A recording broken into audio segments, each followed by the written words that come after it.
Hi, today we will talk about the strategic calculations and miscalculations going on in the war between Iran and America. So, we are not going to talk who bombed whom and what was the real outcome of those things. We are not going to discuss that. We will talk about strategy. And as far as the American planning looks, the American planning was that people, as soon as the attacks will start and they will bomb the top leadership, the Americans and Israeli planes will bomb the top leadership, the people will come on the streets and the coup will take place in Iran. But unfortunately for them, that thing is not happening. And let me tell you why. Number one, the opponents of the regime in Iran basically looks like they are urban people living in large cities, whereas the supporters of that regime are either dwelling in suburban region or in the rural region. Now, when the allies, the US and its allies, they have attacked Tehran, which is the capital and which is a metropolitan city of Iran. Now they have bombed the cities and people are being affected. So those class of people who were basically against the regime in Tehran, you can say it Khomeini regime in Tehran, they started rallying behind the flag, and that patriotic instincts, they came into being.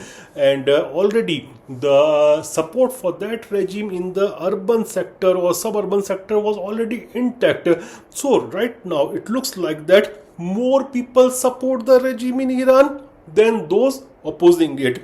So that thing actually has failed, and it looks like the regime is intact or even more powerful or stronger than the pre-war days. Then disruption of central command and control system.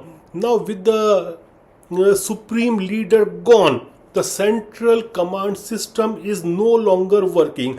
That means that they must have planned for all these things, and they must have given the IRGC individual commanders the list of targets which they can blow up or they can attack upon without taking permission from anybody. And this became very much apparent when there was an attack on Oman. Since Oman is their ally, when the center intervened after that, Oman was not attacked. So this shows that the center in Tehran right now can stop the attacks, but the commanders of IRGC are basically free to do whatever they want from the list they must have got prior to the war itself. Now, another problem is right now which America will be facing is with whom to communicate. Remember, even in the Second World War, when America was wanting to atom bomb Japan, they never did it on Tokyo. Rather, they kept the Tokyo intact so that the channels of communications are intact, and they chose Hiroshima and Nagasaki for that act. But right now, by targeting the supreme leader and his supporters or his staff or his ministers who occupy the top brass, now I think there is nobody to communicate seriously, and President Pezeshkian and the foreign ministers are nobody right now. They are on their positions, but they don't have real powers right now, and right now it looks like that the powers are with IRGC, and these guys are definitely more hardline than the previous individuals. So there's a vacuum of communication right now, it looks like that. Then look at the attacking patterns of Iran. They are targeting the Gulf allies of United States of America, and by doing so, what they are doing basically, they are destroying the network which was created post Gulf War by United States of America, and US invested a lot of decades in that, a lot of money and time, everything was there to surround Iran for a future war. So right now what Iran is doing, it is cutting out those senses, you can say sense organs of United States of America and its allies by attacking these countries in the periphery of Iran.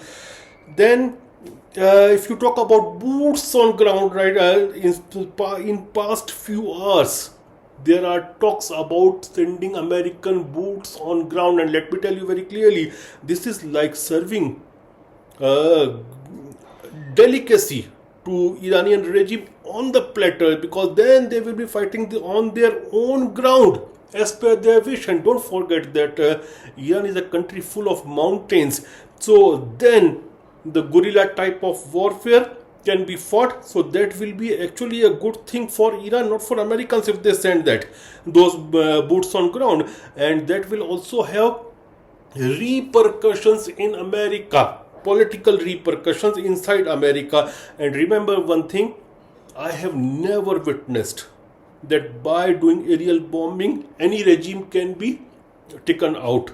Even if you look at the Yugoslavia war, and Milicevic was in power for at least 1 year after those bombings, and he was thrown out of power because of the internal dynamics and politics of that country, not because of those aerial bombings. So if United States of America really want to change the regime, they have to send the boots on ground, and sending boots of ground is again a can of worm for Americans. Then if you look at Hormuz and China, there was a message from Iran that they have blocked the Strait of Hormuz except for the Chinese vessels. And this thing actually speaks in volumes that Iran is not alone. They have a solid backing of China right now. And if you look at the pattern in which they are actually doing precise targets on the with their missiles, it shows that they are getting a lot of support from Chinese by Beidou, not by GPS, by Beidou, the Chinese counterpart of GPS.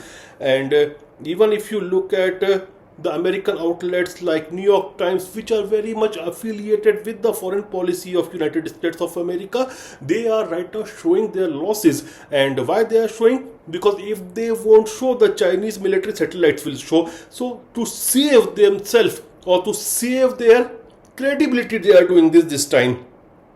And finally, I'll say that when Americans talk about a long war, it is not in their interest. Why? Because definitely Iranians feel wanted. They want a war of attrition, so that the interceptors of Arab nations, Gulf GCC countries, and America and Israel are exhausted, and then they can attack them. And they were preparing for this long war basically for almost half a century.